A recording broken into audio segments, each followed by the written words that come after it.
Class 9 civics chapter 3 हम लोग पढ़ रहे हैं कॉन्स्टिट्यूशनल डिजाइन। इसके पहले पार्ट में हम लोग साउथ अफ्रीका और उसके कॉन्स्टिट्यूशन के फॉर्मेशन के बारे में पढ़े कि कैसे साउथ अफ्रीका का क्या इतिहास था और कैसे वहां का संविधान वहां के लोगों ने बनाया। इसमें दूसरे टॉपिक में हमें पढ़ना है why do we need a constitution. किसी भी डेमोक्रेटिक कंट्री को संविधान की जरूरत क्यों पड़ती है। इस टॉपिक को समझाने के लिए समझने के लिए साउथ अफ्रीका का उदाहरण जो अभी आपने पढ़ा है पूरे साउथ अफ्रीका देश के बारे में, वहां कैसा शासन व्यवस्था थी और उस शासन व्यवस्था के बाद जो संविधान बना हुआ किस तरीके का। तो साउथ अफ्रीका के सिचुएशन को ही सामने रख के ये समझाया गया है कि साउथ अफ्रीका में द ऑपरेसर एंड ऑपरेस्ट दमन करने वाले और दमन होने वाले उनको न्यू डेमोक्रेसी में एक साथ रहने की योजना बना रहे और वह भी एक समान अधिकार के साथ। It was not going to be easy for them to trust each other.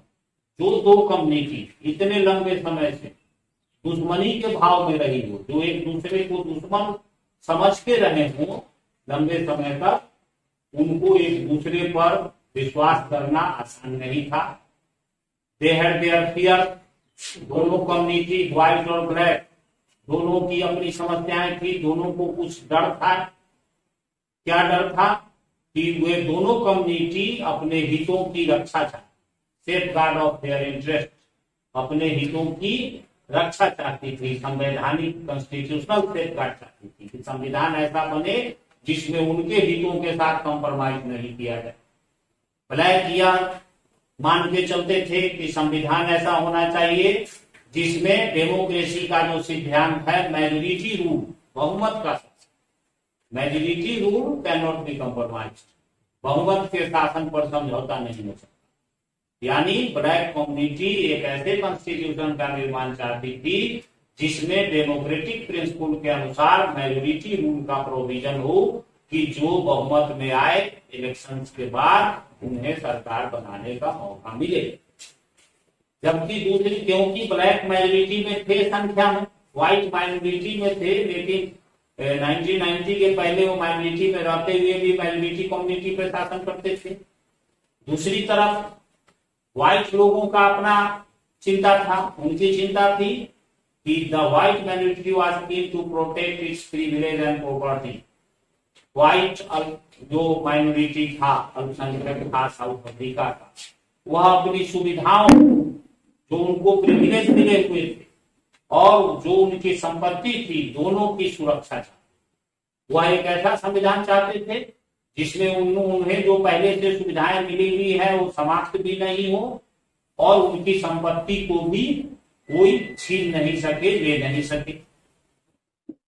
लंबे निगोशिएशंस के बाद लंबी बातचीत हुई दोनों पक्षों के बीच और दोनों पार्टियां एक समझौते पर, एक कंप्रोमाइज पर, सहमति पर सहमत हो, एग्री हो गए।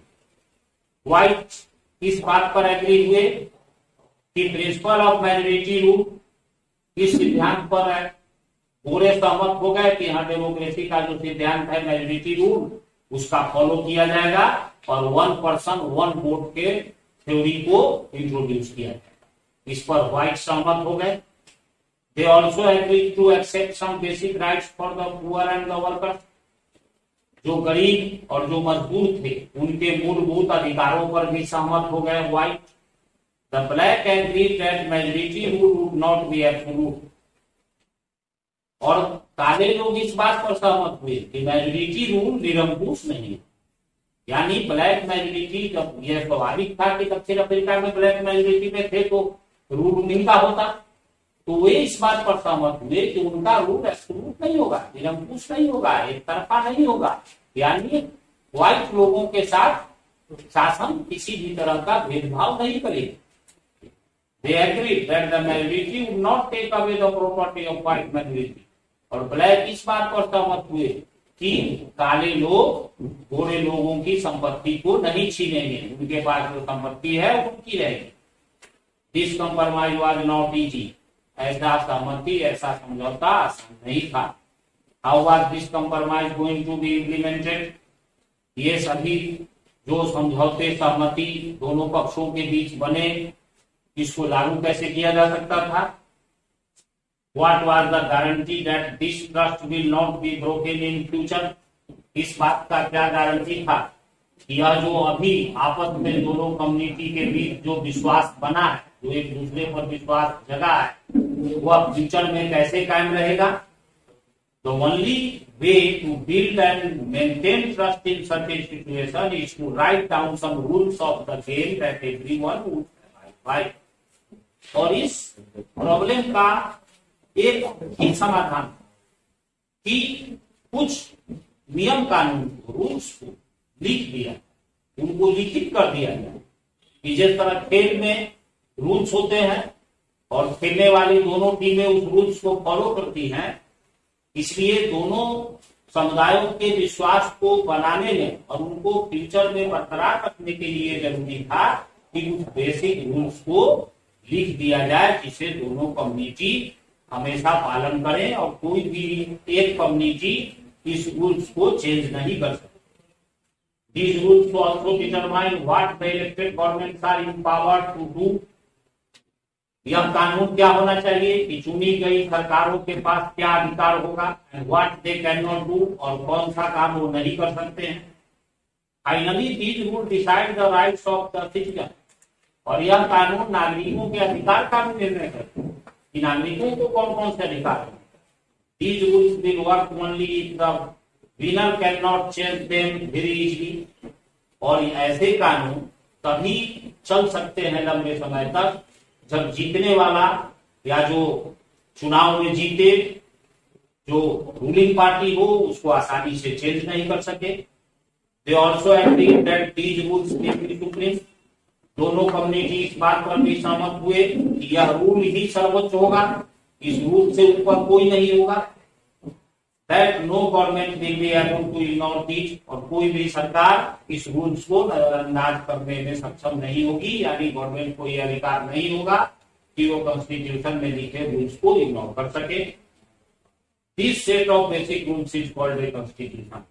और मूलभूत नियमों के इसी संग्रह को, इसी कलेक्शन को संविधान कहा गया, कॉन्स्टिट्यूशन का।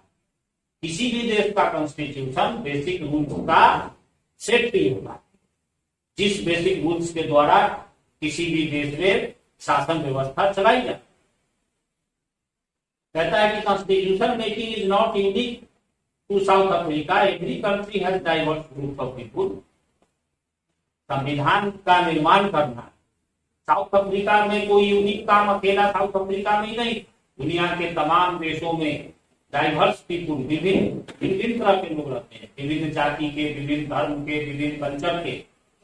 Their relationship may not have been as bad as that between the whites and the black in South Africa।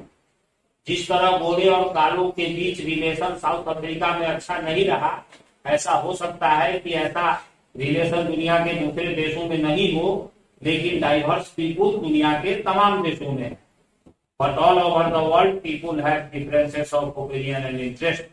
लेकिन दुनिया के तमाम देशों के लोगों में उनके हित, उनकी रुचि और उनके विचारों में अंतर पाया जाता है, चाहे वो डेमोक्रेटिक हो। Most countries in the world need to have these basic rules. चाहे डेमोक्रेटिक कंट्री हो या नॉन डेमोक्रेटिक कंट्री हो, दोनों तरह के देशों कुछ बेसिक रूल्स की जरूरत पड़ती है शासन व्यवस्था को चलाने के। This applies not just to governments. ये बेसिक रूल्स का जो फॉर्मूला है वह केवल गवर्नमेंट पर ही लागू नहीं होता, चाहे कोई हम एक संगठन बनाए, कोई एसोसिएशन हो या कोई क्लब हो या कोई कोऑपरेटिव सोसाइटी हो या पॉलिटिकल पार्टी हो या कोई भी इंस्टीट्यूशन हो। जैसे विद्यालय भी चलता है, तो विद्यालय चलने के लिए स्कूल जो चलाए जाते हैं उसके कुछ बेसिक रूल्स है, जिस रूल्स का फॉलो सभी स्टूडेंट्स, टीचर, मैनेजिंग कमेटी सबको करना पड़ता है। तो चाहे वह कंट्री की बात कहा जाए या कोई ऑर्गेनाइजेशन हो या कोई इंस्टीट्यूशन हो, सभी के लिए एक कॉन्स्टिट्यूशन की जरूरत पड़ती है, संविधान की जरूरत पड़ती है, ताकि उस संविधान में लिखे गए बेसिक रूल्स के आधार पर वह ऑर्गेनाइजेशन काम कर सके। Thus, the constitution of a country is a set of written rules that are accepted by all people living together in a country.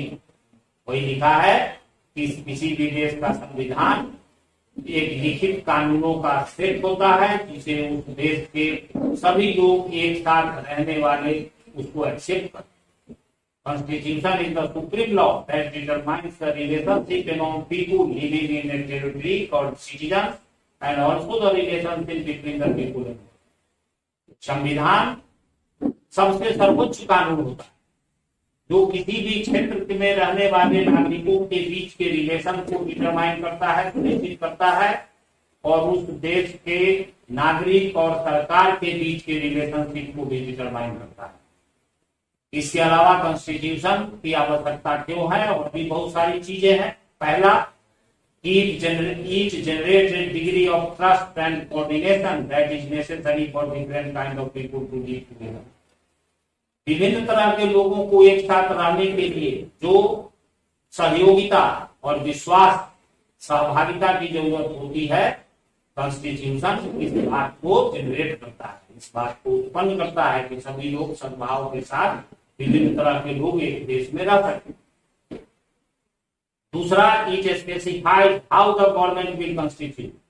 संविधान इस बात को प्रदर्शित करता है कि सरकारें कैसे बने, सरकार को कैसे बनाया जाएगा, फॉर्मेशन ऑफ गवर्नमेंट का रूल क्या होगा, who will have power to take which decision, और सरकार में किस व्यक्ति को कौन सा डिसीजन लेने का अधिकार होगा।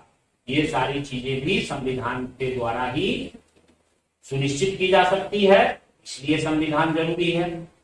तीसरा, it lays down limits on the powers of the government. संविधान सरकार के पावर को सीमित करता है, लिमिटेशन ऑफ पावर। असीमित अधिकार कभी भी किसी भी देश के लिए अच्छे नहीं होते हैं। तो गवर्नमेंट को कॉन्स्टिट्यूशन इनॉर्मस पावर नहीं देता, बल्कि लिमिट्स ऑफ पावर, पावर की सीमाएं तय करता है। And tells us what the rights of the citizen are, और संविधान यह भी बताता है कि नागरिकों के अधिकार, इसलिए कॉन्स्टिट्यूशन जरूरी है। चौथा, it expresses the aspiration of the people about creating a good society, और संविधान लोगों की आकांक्षा को भी प्रदर्शित करता है कि संविधान अपने उस देश के नागरिक किस तरह के समाज का फॉर्मेशन करना चाहते हैं, कैसा देश बनाना चाहते हैं, उनकी एस्पिरेशन क्या है, उनकी आकांक्षाएं क्या है, इन बात को भी संविधान सुनिश्चित करता है। All countries that have constitution are not necessarily democratic. सभी देश जिनके पास संविधान है, ये कोई जरूरी नहीं है कि वो डेमोक्रेटिक हुई हो। नॉन डेमोक्रेटिक कंट्री में भी कॉन्स्टिट्यूशन होता है। कोई भी गवर्नमेंट, अभी आप ऊपर पढ़े हैं कि गवर्नमेंट हो, इंस्टीट्यूशन हो, ऑर्गेनाइजेशन हो, किसी को भी चलाने के लिए, किसी भी तरह का संस्था को चलाने के लिए बेसिक रूल्स की जरूरत पड़ती है। तो इसीलिए चाहे वह अनडेमोक्रेटिक कंट्री हो या डेमोक्रेटिक कंट्री हो, सरकारें तो चलनी है, और जब सरकारें चलनी है तो उनके लिए कॉन्स्टिट्यूशन की जरूरत है। इसीलिए संविधान सभी देश में होता है, चाहे वह डेमोक्रेटिक हो या अनडेमोक्रेटिक हो। लेकिन जो डेमोक्रेटिक कंट्री है वहां के लिए तो संविधान सबसे ज्यादा जरूरी है, क्योंकि डेमोक्रेटिक कंट्री में किसी पार्टिकुलर एक व्यक्ति का शासन नहीं चलता है, बल्कि लोगों की इच्छा से रिप्रेजेंटेटिव चुने जाते हैं। इसलिए डेमोक्रेटिक कंट्री के लिए संविधान होना काफी जरूरी है। After the War of Independence against Great Britain, the Americans gave themselves a constitution. After the Revolution, the French people approved the democratic constitution. America की जो आजादी की लड़ाई ब्रिटेन के खिलाफ हुई, उस लड़ाई को जीतने के बाद अमेरिकनों ने भी अपना एक संविधान बनाया। फ्रेंच रिवॉल्यूशन के बाद जब फ्रांस एक डेमोक्रेटिक कंट्री के रूप में सामने आया, तो उसने भी अपना एक संविधान बनाया। और जितने भी डेमोक्रेटिक कंट्री हैं हमारे देश में, हमारे इस पूरे दुनिया में, उन सभी देशों का अपना एक कॉन्स्टिट्यूशन है। अब आता है making of the Indian constitution. हम सबको ही जानते हैं कि भारत एक डेमोक्रेटिक कंट्री है। और भारत 1950 में एक डेमोक्रेटिक कंट्री के रूप में दुनिया के सामने आया, जब देश का अपना संविधान बन के तैयार होके 26 जनवरी 1950 को पूरे देश में लागू हुआ। उस दिन से हमारा इंडिया एक डेमोक्रेटिक रिपब्लिक कंट्री बना। आजादी 1947 में मिली। बीच का 2-2.5 साल का जो समय था वह संविधान बनाने में लगा। कैसे भारत का संविधान बनाया गया, उसके फॉर्मेशन के प्रोसेस को इसको पढ़ना है, making of the Indian constitution. South Africa की तरह भारत का संविधान भी बहुत कठिन परिस्थितियों में, डिफिकल्ट सर्कमस्टेंसेस में बना। कठिन परिस्थितियां क्या थी कि भारत एक ह्यूज और डाइवर्स कंट्री, जहां सब लोगों को एक्सेप्टेबल, सभी लोग एक्सेप्ट कर लें, ऐसा संविधान बनाना आसान नहीं था। उस समय भारत एक status of subject to that of citizen, Bharat के नागरिक जो प्रजा था, सब्जेक्ट, यहाँ सब्जेक्ट का मतलब प्रजा होता है, राजा और प्रजा। अंग्रेज राजा थे और हम भारतीय उनके प्रजा, सब्जेक्ट्स। यहाँ सब्जेक्ट्स का मतलब विषय नहीं है, प्रजा। राजा जब होती है तो उस देश जो जिन लोगों पर वो शासन करता है वो प्रजा का। लेकिन डेमोक्रेटिक कंट्री में न कोई राजा होता है और न कोई प्रजा होता है। डेमोक्रेटिक कंट्री में गवर्नमेंट होती है और सिटीजन, सरकारें होती हैं और नागरिक होती हैं। तो भारत के लिए यह कठिन था कि भारत में भारत की जनता का स्टेटस एक प्रजा का स्टेटस, और अब वह स्टेटस नागरिक के रूप में बदलने जा रहा है। भारत के लोग अब नागरिक बनने जा रहे हैं। The country was born through a partition on the basis of religious difference. और एक सबसे कठिन समस्या थी कि हमारा देश उस समय विभाजन के बाद बंटवारा हुआ देश, पाकिस्तान बना। विभाजन के बाद धार्मिक आधार पर हुए विभाजन, डिवीजन के बाद एक नए देश के रूप में उभरा था। This was a traumatic experience for the people of India and Pakistan. और यह विभाजन जो था भारत और पाकिस्तान दोनों के नागरिकों के लिए यह एक बहुत ही दुखद अनुभव, कष्टकारी अनुभव। लगभग 10 लाख लोग बॉर्डर के दोनों तरफ मारे गए थे। There was another problem, the British had left it to the rulers of princely state to decide whether they wanted to merge with India or with Pakistan or remain independent। एक और समस्या थी कि भारत के, आप जानते हैं कि जब ब्रिटिश भारत में शासन चला रहे थे तो पूरे देश पर उनका डायरेक्ट शासन नहीं था। भारत के बहुत सारे क्षेत्रों पर लोकल राजा महाराजा और नवाब के द्वारा शासन चलाया गया। और ये जो राजा महाराजा और नवाबों के शासन वाले जो क्षेत्र थे उनको प्रिंसली स्टेट, देशी रियासत के नाम से जाना। और जब देश आजाद हुआ तो ब्रिटिश गवर्नमेंट ने जो ब्रिटिश कंट्रोल्ड एरिया था वो तो भारत के नेताओं के हवाले कर दिया। लेकिन जो ये प्रिंसली स्टेट थे जिनकी संख्या लगभग 600 के आसपास, और ये 600 प्रिंसली स्टेट्स के राजाओं और नवाबों को यह अधिकार दिया गया था कि वो अपने क्षेत्र को भारत या पाकिस्तान में मिला सकते हैं या अपने क्षेत्र को इंडिपेंडेंट भी रख सकते। ये एक अलग प्रॉब्लम था कि भारत के सीमा में रहने वाले अनेक प्रिंसली स्टेट को मना करके भारत के साथ मिलाना था। ये सारे डिफरेंट कंडीशन भारत के संविधान बनाने वालों के सामने थे। लेकिन और ये भी था कि the makers of constitution and experience about the presence and the future. उस समय देश की परिस्थिति जो भी थी, संविधान बनाने वाले सारे नेता देश के वर्तमान और भविष्य के प्रति चिंतित थे। देश का फ्यूचर कैसा होगा, ऐसी परिस्थिति में संविधान बनाने का काम भारत में शुरू हुआ। Despite all this difficulty, there was one clear advantage for the makers of Indian Constitution. Unlike South Africa, they did not have to create a census about what a democratic India should look like. South Africa की तरह भारत के लोगों को democratic देश कैसा होना चाहिए इसके बारे में ज्यादा जागरूक करने की जरूरत नहीं थी, क्योंकि फ्रीडम स्ट्रगल हमारे देश के लोगों ने लड़ा, आजादी की लड़ाई थी। और आजादी की लड़ाई लड़ने के दरमियान ही भारत के लोगों में यूनिटी, नेशनलिटी, एकता और राष्ट्रवाद की भावना उनके अंदर आ गई और ये इमोशन उनको लाने की जरूरत नहीं थी। तो चूंकि भारत के लोग लोकतंत्र, राष्ट्रवाद, नेशनल यूनिटी, इन सब चीजों से वाकिफ थे, इसलिए भारत के नेताओं के लिए संविधान बनाना ज्यादा कठिन नहीं था। It was also struggle to, there were sharp differences of opinion within the freedom struggle about the path India to take after independence. लेकिन जितने भी देश के नेता थे, आजादी के बाद भारत कैसा होना चाहिए, इसके बारे में बहुत ही मतभेद था, बहुत ही तीव्र मतभेद था नेताओं के बीच। और उन सारे मतभेदों को कैसे रिसॉल्व किया गया?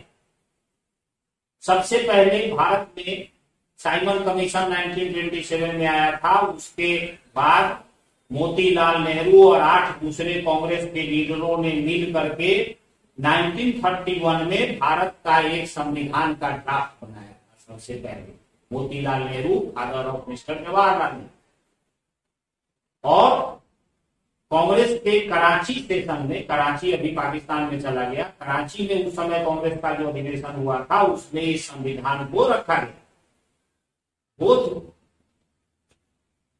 how independent India's constitution should look like, both these documents were committed to the inclusion of universal adult franchise, right to freedom and equality and protecting the rights of minority in the constitution of independence. ये दोनों मोतीलाल नेहरू और कांग्रेस के कराची अधिवेशन में जो दो documents तैयार किए गए कॉन्स्टिट्यूशन का, दोनों डॉक्यूमेंट्स में ये कहा गया कि एडल्ट, यूनिवर्सल एडल्ट फ्रेंचाइजी दिया जाएगा, व्यस्त मताधिकार, देश के सभी लोगों को वोट डालने का अधिकार होगा, राइट टू फ्रीडम और इक्वलिटी होगी, स्वतंत्रता और समानता का अधिकार होगा, और अल्पसंख्यकों के अधिकारों की रक्षा की जाएगी। और ये कुछ बेसिक वैल्यूज तय किए गए कि संविधान जो भी होगा उसमें ये सारी चीजें जरूर रहेगी, व्यस्त मताधिकार, right to freedom, right to equality और protecting the right of minority. ये मूलभूत वैल्यू सिद्धांत को लेकर के कॉन्स्टिट्यूएंट असेंबली का गठन किया। संविधान सभा, भारत का संविधान किसी एक व्यक्ति ने नहीं बनाया है, बल्कि कई व्यक्तियों के समूहों ने मिलकर इस कॉन्स्टिट्यूशन का फॉर्मेशन किया। और यह जो एक ऑर्गेनाइजेशन, संगठन बना था संविधान बनाने के लिए, उसी को हम कॉन्स्टिट्यूएंट असेंबली कहते हैं। हाँ, तो हम लोग कॉन्स्टिट्यूएंट असेंबली के बारे में पढ़ रहे थे कि हमारे देश का संविधान बनाने के लिए एक संविधान सभा का गठन किया गया था, जिस संविधान सभा को कॉन्स्टिट्यूएंट असेंबली के नाम से जाना जाता है, और वही संविधान सभा भारत के संविधान को बनाई। जहां तक अनुभव और एक्सपीरियंस का सब, तो भारत के लोगों या भारत के नेताओं के पास डेमोक्रेटिक थ्योरी का या डेमोक्रेटिक तौर तरीके का एक्सपीरियंस सीमित मात्रा में ही सही पहले मिल चुका। 1937 में ब्रिटिश सरकार ने राज्यों के विधानसभाओं के गठन के लिए, प्रोविंशियल लेजिस्लेचर के लिए इलेक्शंस कराए थे पूरे देश में, और उसमें कांग्रेस पार्टी, भारत की मुस्लिम लीग, ये सब भी भाग ली थी। और लेकिन उसमें यूनिवर्सल एडल्ट फ्रेंचाइजी का पालन नहीं किया गया था, सभी व्यस्त लोगों को मताधिकार नहीं दिया गया था, कुछ गिने चुने लोगों को वोटिंग राइट दिए गए, और उस वोटिंग राइट के आधार पर ही प्रोविंशियल इलेक्शन हुए थे और प्रोविंसों में सरकारें बनी थी। इसके अलावा experience gained by Indians in the working of the legislative institution proved to be very useful for the country। और उस प्रांतीय सरकार में जो भारतीय नेता शामिल हुए थे, उनको सरकारों, डेमोक्रेटिक गवर्नमेंट कैसे चलती है, उनके बारे में जो उनका अनुभव था, वह संविधान बनाने में काफी यूजफुल साबित हुआ। इसके अलावा that is why the Indian Constitution adopted many institutional details and procedures from colonial laws like the Government of India Act 1935। 1935 में भारत सरकार अधिनियम और इसी कानून के आधार पर 1937 के इलेक्शन प्रांतों में हुए थे। तो इसलिए भारतीय संविधान में 1935 के गवर्नमेंट ऑफ इंडिया एक्ट के बहुत सारे प्रोविजन को इंडियन कॉन्स्टिट्यूशन में शामिल किया गया। कहता है कि years of thinking and deliberation on the framework of the constitution had another benefit, और वर्षों से कॉन्स्टिट्यूशन के प्रारूप के बारे, संविधान के फ्रेमवर्क के बारे जो आपस में विचार विमर्श, आदान प्रदान जो हो रहा है, वह भी काफी लाभदायक साबित हुआ भारतीय नेताओं के लिए। Our leaders gained confidence to learn from other countries, but in our own terms, हमारे देश के नेताओं ने दूसरे देशों के अनुभवों को भी अपने देश की शर्तों की कसौटी पर खड़ा उसको साबित किया। Many of our leaders were inspired by the ideals of French Revolution, the practice of parliamentary democracy in Britain, and Bill of Rights in the US. हमारे देश के संविधान बनाने वाले सभी नेता फ्रेंच रिवॉल्यूशन के बाद जो फ्रेंच कॉन्स्टिट्यूशन बना, जिसमें इक्वालिटी, लिबर्टी, इक्वालिटी और फ्रेटर्निटी, ये फ्रेंच रिवॉल्यूशन के तीन वर्ड थे। इन तीनों वर्ड्स को इंडियन कॉन्स्टिट्यूशन में शामिल किया गया। इन तीनों की भावनाओं को, लिबर्टी भी मिले नागरिकों को, इक्वालिटी भी हो और फ्रेटर्निटी भी। ब्रिटेन में जो पार्लियामेंट्री डेमोक्रेसी चल रही थी, उस सिस्टम को भारत के संविधान में अपनाने का फैसला किया गया कि जैसे डेमोक्रेसी में प्रेसिडेंशियल और पार्लियामेंट्री दो सिस्टम होते हैं। अमेरिका में प्रेसिडेंशियल सिस्टम है और ब्रिटेन में पार्लियामेंट्री सिस्टम। प्रेसिडेंशियल सिस्टम में देश के हेड राष्ट्रपति होते हैं और पार्लियामेंट्री सिस्टम में देश के हेड प्राइम मिनिस्टर, प्रधानमंत्री होते हैं।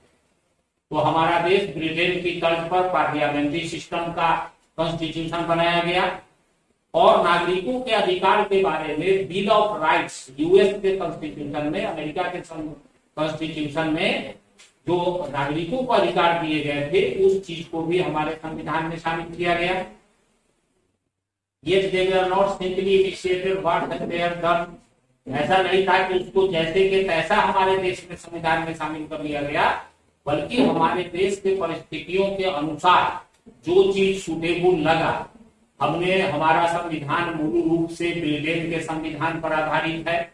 इसके अलावा अमेरिका का संविधान, फ्रांस का संविधान, आयरलैंड का कॉन्स्टिट्यूशन, साउथ अफ्रीका का कॉन्स्टिट्यूशन, रसिया का कॉन्स्टिट्यूशन, सभी कॉन्स्टिट्यूशंस में जो डेमोक्रेटिक से रिलेटेड सुटेबल थ्योरी थी, जो हमारे देश के लिए सूट कर सकती थी, हमारे देश के लिए जो लायक था, वो सभी इन तमाम देशों के संविधान का अध्ययन करके भारत के संविधान को बनाया गया है, भारत के संविधान का फॉर्मेशन किया। अब कॉन्स्टिट्यूएंट असेंबली, जैसा कि हम अभी थोड़ी देर पहले आपको बताए हैं कि सबसे पहले the drafting, you will find very brief sketch, the drafting of documents called the constitution was done by an assembly of elected representatives called the constituent assembly. संविधान सभा का सदस्य के लिए देश भर में सभी राज्यों में चुनाव, और उस इलेक्शंस में जो प्रतिनिधि जीत के आए वो इलेक्टेड रिप्रेजेंटेटिव थे कॉन्स्टिट्यूएंट असेंबली के। वे सभी प्रतिनिधियों को संविधान सभा का सदस्य बनाया गया। इसके अलावा देश के सभी धर्म, सभी जाति, सभी संस्कृति वाले लोगों के प्रतिनिधि उस संविधान सभा में शामिल थे।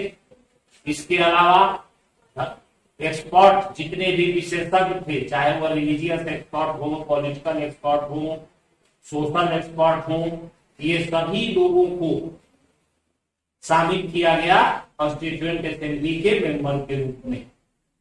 और जुलाई 1946 में इस असेंबली का गठन किया गया और इसकी पहली मीटिंग दिसंबर 1946 को हुई और उस मीटिंग में कॉन्स्टिट्यूएंट असेंबली के चेयरमैन के रूप में डॉक्टर राजेंद्र प्रसाद को चुना। यानी doctor Rajendra Prasad was the chairman of constituent assembly.